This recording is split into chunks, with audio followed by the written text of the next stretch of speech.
Okay, ladies and gentlemen, we are now going to go to Passamaquoddy Bay in Maine and Canada.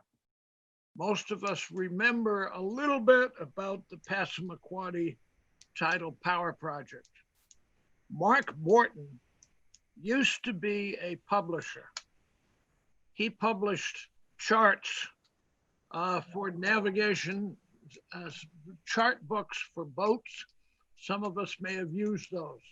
He got out of that racket and got into tide mills. He became very interested in Passamaquoddy project, is currently writing a book about it. And I'll let him tell you about it. But he is going to tell us about a very interesting situation in Lubec, Maine, where tide mills played a major part in a scam. So go ahead, Mark, you're on. Hi there.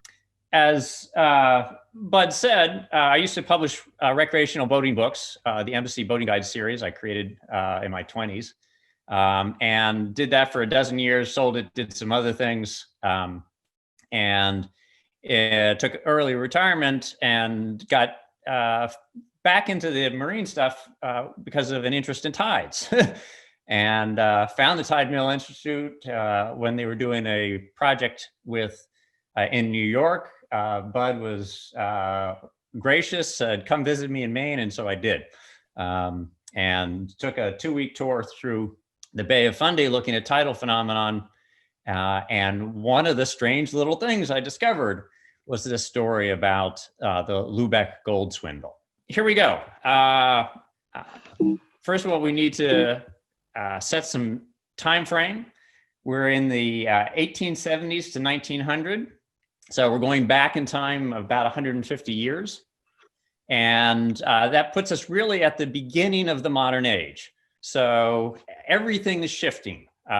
We were in the world as previously described by our presenters of mechanical, and now we're going to the electric world. Thomas Edison invents the electric light in 1879. And from that single bulb, not more than 14 years later, you have this phenomenon, the Columbia Exposition in Chicago and Illinois, which was actually had 200,000 light bulbs lighting up this whole vast complex where all of that light attracted crowds like moths to the flame, and the crowds were big. There were 27 million people who came to this event over the course of the year. And that represented 20% of the population in the United States. So the electricity was in the air, it was everywhere. Everything about it was exciting and new, and it could do marvelous new things. Yeah, Charles Martin Hall invents a process for electrochemically smelting aluminum and gets a patent on that process. So he has exclusive rights to do it. And he becomes very wealthy as the founder of Aluminum Company of America, otherwise known as Alcoa. And the following year, 1896, gold is discovered in Klondike, way up in the middle of nowhere, Alaska. And this is very exciting for a lot more people of the world because it doesn't have a monopoly on it. Anybody can go up there and go pan for gold. And so 200,000 or so people do. And they do indeed find lots of gold, though lots of them go broke in the process. And so now it's time to introduce our hero of sorts, which is Prescott Jernigan. And Prescott Jernigan is a good New England boy. He grew up on Martha's Vineyard. He went to Andover Exeter Academy in Massachusetts, where he was a student and was a very good student. Then went on to Brown University in Providence, Rhode Island, where he got his divinity degree. He then went back to Andover, taught for a little while, and then was hired as the minister for the Baptist Church in Middletown, Connecticut, which, by the way, is right up the street from me, not very far. And so he is seems to be on a good trajectory here, but his tenure at the Baptist Church only lasts 4 years. And in that time, two camps evolve: those who really think he's terrific and those who really don't like him at all. And in 1895, he is either quits or he's fired, depending on which version of the story you think about or agree with. And so what do you do when you're fired? Well, you go to Disneyland. And Disneyland didn't actually exist at this time, but a brand new railroad was chugging its way south along Florida. So he goes down to Florida, to the warmth and the sun and the sea, and contemplates himself and nature and what to do next. And in a moment of rather remarkable reflection, this is actually taken from later years, but it seems appropriate here, he realizes that money has been, well, I'll quote him here, "Money and lust have been the two most vexing problems of my life." Now, this is from Reverend Jernigan. And continuing that quote, that I now see how both may be solved if I can get a home where I can keep my body in touch with nature and have a settled, if small, income. Now, I don't know what body in touch with nature means, but I get an idea of what an income is. And so he was thinking mostly about the income part. And he was thinking about all that gold off in Klondike. But Klondike was a long, long, long way from Florida. And it was a really hard thing to do, to trek through all that snow and cold and carry all your equipment and then pan for gold. It was just an awful lot of work, not terribly appealing. But he's sitting there down on the beach and he's looking at the sea, and he's a very educated man. And he realizes that, you know what, there is in fact gold in the sea. In fact, it's been known for quite a while that there's about 1 milligram of gold dissolved in every Olympic swimming pool sized body of seawater. And there's 662,300 gallons of water in an Olympic swimming pool. So here's the challenge. If you want to get an ounce of gold, you need 28,349.5 milligrams in 1 ounce. Therefore, to get 1 ounce of gold out of the sea, you need to process 18.8 billion gallons of water. That's a lot of water. And so how do you process 18.8 billion gallons of water to get the gold out when the price of gold at the time was $27 per ounce? How are you going to move 18.8 billion gallons of water for $27? Well, God sent a vision. That's how he said it. Others might say it was an idea. Others might even say it was something more like a scheme.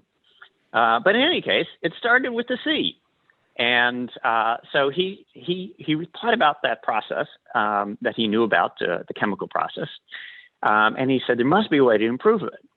So he started experimenting. And he took some of the chemicals that he knew were needed. And then he started zapping it with electricity, that marvelous new thing that could transform things in like alchemy. And sure enough, he got a teeny, weeny, minuscule amount of gold. Now, that wasn't worth his time doing or his expenses. But if you scaled it up, maybe it could be. And so to do that, you needed money. And so what he did was he went back to the well. Well, the well was his congregation. And so he went back to the friendly side of his congregation and said, I've got an idea. And he told them about how he had done this. And then he said, and I'd like you to invest. And they said, wow, that's exciting. That's really remarkable. That's phenomenal. That's hard to believe. In fact, you really are going to have to show us. Because we as much as we like you, we trust you, you're just going to have to show us.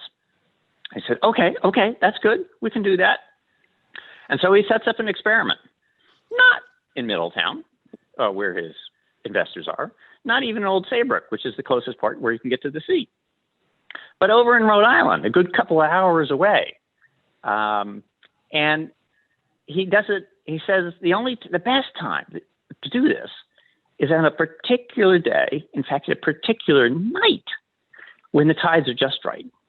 And that particular night happens to be in the middle of the winter when there's lots of ice all over Narragansett Bay. And so out they tromp out to the pier in a little shack built at the end of the pier. And to make sure everything was on the up and up, he told his investors that you bring the chemicals. There's going to be no fooling around here. You bring your own chemicals. I will mix them, and we will run this experiment together. So they bring their chemicals. They put them in a pot. They lower the pot into the water. He turns on the electricity, and then they wait. And actually, Jernigan doesn't wait. He goes home to his hotel, has a nice meal, climbs into his nice warm bed. Meanwhile, the investors are out there all night long, freezing cold, wondering what they're doing, but they stay there all night long. And in the morning, they crank the bucket up out of the sea, and they look at it. And what do they discover? They discover silver and gold. And they even take it to their own chemical assayers so they can prove that this is really what they're looking at. So this is really exciting. The experiment has been a success. Indeed, from Jernigan's perspective, it's been a tremendous success. And unfortunately, his investors, his own congregation, were the first flock to be fleeced. Now, what's he going to do? That was a little teeny bit. Remember, he got a teeny bit, 5 grains of gold, 1 of silver. So if he's really going to do it right, he's got to speed up and scale up. And so he starts putting together his shopping list. And his shopping list starts with a lot of seawater.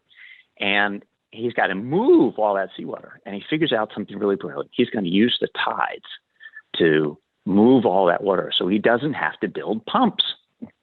And of course, he needs the chemicals and the sacred formula that he's going to do. And then he needs electricity. And again, tides are the answer, because he can hitch a generator to an old-fashioned tide mill and generate the electricity that's needed for the production. So the tides are not only the way he pumps the water, but how he produces electricity at the same time and does it. So all of these things make the process now economically viable. So probably all of you already know, if you're looking for tides, go to Maine. And so that's what he does. He goes up to the Bay of Fundy because it has the biggest tides in the world, which, as you know, can reach 50 feet. But Maine only touches the edge of Bay of Fundy, and it touches it at a little place called Lubec, Maine, which is a little teeny town at the confluence of the Bay of Fundy and Passamaquoddy Bay. And Passamaquoddy Bay is really a big bay made of lots of little bays. And it's got lots of islands, and there are a whole slew of tide mills around there. So that's the place to go. So Lubec becomes the Goldilocks town. It's just right. It's not too far. You can get there. It's still in the United States. You can get there relatively easily. You can take an overnight steamer from Boston and arrive the next morning. And it has a nice hotel where you and your wife for the weekend can stay for the weekend. And it has big tides, 20-foot tides, and it has tide mills. And in fact, there's one for sale. And so he goes with this. He raises some money, puts together a prospectus. That prospectus has its normal things that you have in a prospectus, a little bit of substance and a lot of salesmanship. And it says that the whole company is going to be run the right way. It's going to have a real board of directors, professional managers, and really it's only the royalties are going to be paid to Fisher and to Jernigan and his partner now, Mr. Fisher. So they, in fact, raised some money from that. And with that money, they go and buy the tide mill, which was Comstock's tide mill and fish cannery on Mill Creek, of course, in North Lubec, Maine. And in that building, they install that generator and 20 electric lights. And those are the first electric lights in Lubec, Maine. And underneath that building, they install 220 accumulators, which are those buckets that we saw previously. And an accumulator is basically what you would see if you were looking at pretty much any kind of electrochemical process, which is a bucket, a solution in the bucket, an anode and a cathode, electricity running through it. So there's nothing particularly unusual about this, but it does rather remarkable thing. When you zap it with electricity, shazam, great big bolt of electricity going in there, out comes gold. And not only a little bit of gold, it's now coming out $1 worth of gold per day, per bucket. This is an extraordinary amount of gold that's coming out of those buckets. And even more amazing, it's coming out as gold nuggets, not plating like you would normally expect from an electroplating process, this is so much like, but it's coming out as gold nuggets. So this is enormously exciting. And with this news and lots of PR that he gets from cultivating a few people in the press, he goes out and raises a lot more money. He gets it from more of his congregation. He gets it from Boston. He gets it from New York City. And he's got a lot of money now. He's got $250,000, which in current money, that's about $7 million. And so he's saying, scale up, scale up, scale up. And so he goes and he buys the next place, which is another tide mill in Lubec, just a little ways south of where the other one was, which, by the way, of course, I forgot to say, he named it Klondike because that's where the gold is. So he's now got 2 Klondike gold mills, not mines, mills. He makes the gold. And Klondike number 2 is a really interesting spot because the tide has to come into Passamaquoddy Bay, go around Seward Neck, and all the way back into the inner reaches where Klondike number 2 is located at something called the canal. And the canal was actually dug by a gentleman in 1834 who realized that when he went to cross the little teeny neck of land between the mainland and Seward Neck, that the tide was at one level on one side and at the other level, at a different level on the other side, because it took so long for the tide to go all the way around. And that created the opportunity to have a continuous flow of water. So that's what he did. He, he dug that canal and he stuck a wheel on it and he had continuous power because the tide was always different on one side of the peninsula versus the other. So that's very cool. It's more water. That Klondike number 1 was on Mill Creek. That's just a little teeny creek. Now he's on a whole big bay. And so he sets about, with all that money, expanding it. And that's pretty good. That's getting, he gets building outer dams to create a bigger basin so he can hold the water. He's got a new eastern dam, and he's got a whole big mill that's going to go with 5,000 accumulators. That's a lot of accumulators. Now, if you've been keeping all this in your head, you're thinking about that 18 billion gallons, was it? billion gallons of water to produce 1 ounce of gold. And now he's trying to do 5,000 accumulators. Now, if you do your math, that's an awful lot of water. That's 3.5 trillion gallons of water that he's going to have to process every day. And it's going to have to squeeze through that canal, which even when he expands it is only 50 feet wide and 20 feet deep. So some people are starting to wonder, can this really be? Can it really be? Jernigan and his accomplice, Mr. Fisher, and a couple other accomplices are now starting to get worried. And Jernigan is like, no, don't worry. People are raising questions, but we're still out in front of this thing. And no, we're not going to take any money right now because money is like a revolver, he said. If you need it at all, you need it very much. This is the motto of Preston Jernigan, the Reverend Preston Jernigan. And so he said, we're going to keep it until until we can't run ahead of this any faster. But the bubble burst. Those pesky reporters that he had been cultivating are now on his trail saying, this just doesn't add up. And in fact, we've been tracking this guy, and he's been doing all kinds of weird things. In fact, he bought $80,000 of barrel bombs and left for France. This is awfully suspicious. And so the news breaks in the Hartford Courant and the Boston and New York papers, and oh my God, the board of directors and the professional managers are like, whoa, this can't be. Everything stops. And they assure everybody that there must be some misunderstanding. We'll start an investigation right away. And you know what? Those pesky reporters, they find Jernigan. He's landed at Le Havre in France, and he's headed on a train to Paris. And so they telegraph ahead to Paris to have the police apprehend him. And you know what? Guess what? He gets off the train somewhere else. But the pesky reporters find him again. And when they do, they ask him, what's going on? Oh, and Jernigan says, oh, no.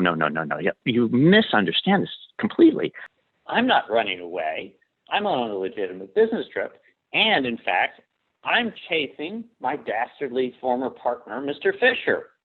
He's the crook. He's run away with his half of the secret formula because we developed this together.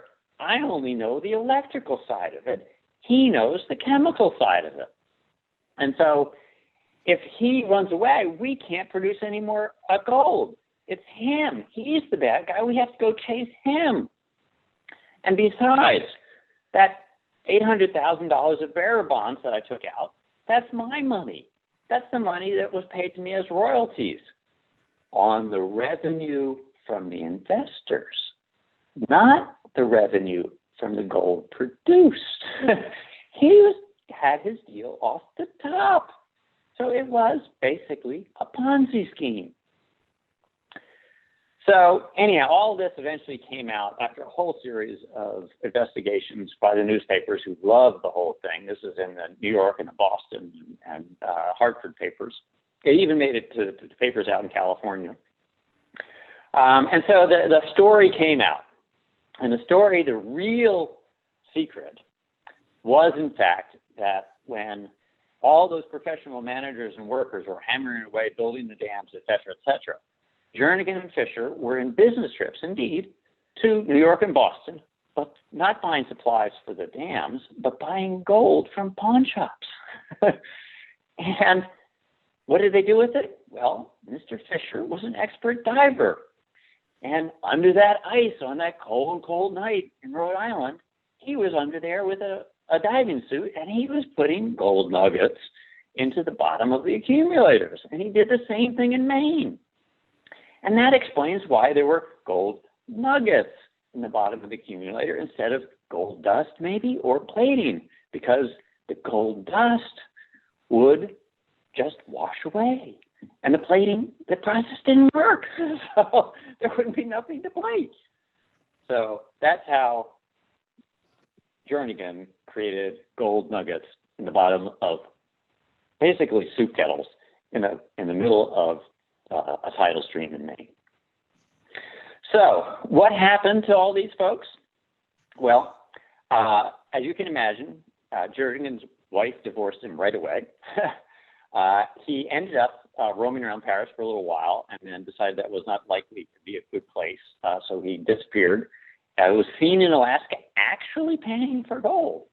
And eventually he was tracked to the Philippines, where he got his body in touch with nature. And we can only guess what that would mean again, but there was lots of speculation about what.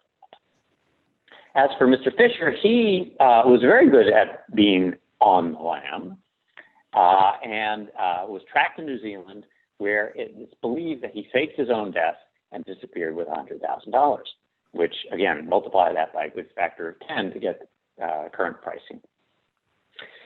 And then the money, first of all, there was money in the till back in Lubec to pay the workers, so it was only the investors who got stiffed. But eventually, Reverend Jernigan felt remorse and returned a large portion of it. And then, so what about this idea? Can you actually get money out of the tides? Well, Germany was so desperate after World War I that they actually tried it. They put together a big processing plant and tried to pump water through it and get gold. And of course they did, but not nearly enough to pay for the cost of the thing. So that leaves us with tide mills. And what's left? Well, there's something. And this is Klondike #1 on Mill Cove. And you can see I've put a little yellow dash where the dam was. And you can see the building. Note that later the fish factory was called the Klondike Gold Flake Finnan Hatties. So that they used the story in their marketing. And the top photograph is one I took a year ago, really even before I knew about this story. So I'm just very lucky that I had this photograph. And the one below is theoretically from 1906, so I'm not sure about the dating here. But you can see that same rock that I photographed up top. So that's the site. And the building to the right was where Jernigan lived at the time. And the accumulators were underneath the dam in the tidal race. And there's not too much there now. It's basically a little muddy cove. There's more to see at Klondike #2. And you can see I've shown the location of various things here. From Google Earth, you can actually see the remains of the outer dams in Fowler Basin. And you can see the canal is just not very big. It's a little canal. And you can see I've located some of the other things that you'll see shortly. So the offices are right there on the road. That's in the next slide. It's now a gallery for a painter who was very kind and told me everything he knew and trumped me around the property while I was taking pictures. And I entertained him as much as he entertained me, probably, because he thought I was quite crazy in my interest in all of this. But it was a fun day. And then across the street at the intersection of Tide Mill Lane and Klondike Road and Plaster Mill is the site. The white dot on the right is where the plaster mill was. And just for those people who are not familiar, plaster mill is just that. You take gypsum, which was mined locally, you crush it, and you get plaster. And once they used up their local supply, they are actually importing gypsum from as far away as South Carolina. And that red dot off on the left is where the accumulators and the outer dam were going to be. There are going to be, again, 5,000 accumulators right there. Somehow you were going to have to get 3.5 trillion gallons of water through this spot every day. Next slide here. This is what, unfortunately, the canal looks like today, because the bridge over the canal was replaced eventually with a causeway, which is to say the canal was blocked. Therefore, there was no flow. Therefore, it got filled up with junk and silt. And so at low tide, it's just muck. If you walk further along to the west, with Mr. O'Neill as your guide, he'll take you to a nice high spot. It's got a view looking out towards Fowler Basin. So in the foreground, that's the last bit of the canal, and then out to the basin. And then the next shot here, this is a bud photograph. These are timber cribs that are still visible. You can see them sort of diagonally heading into towards the background. There's clearly some kind of structure that was here. I don't know what this structure was, but it's right at the mouth of the creek on the Fowler Basin side. And in terms of what else remains, Well, frankly, not much, but a very good story. So I hope that you found this amusing. And if you're interested, there are sources here, two good things from the Lubec Historical Society, which also maintains a museum. And there are some other artifacts there. They don't like photographs made of them, so I wasn't able to show you some of those other things, including a stock book, etc. But it's a really interesting story, and it was interesting to my research because it really foreshadows a lot of the challenges faced by Dexter Cooper when he proposed the Passamaquoddy Bay tidal power project in the 1920s and 30s, and which was picked up by Franklin Roosevelt in the 1930s as a New Deal work relief project. And the story is as kind of convoluted as Mr. Jernigan's. Thank you. Any questions? Fascinating story, Mark. Yeah, it was fun. Yes, thank you. Getting a lot of favorable remarks in the chat there, Mark.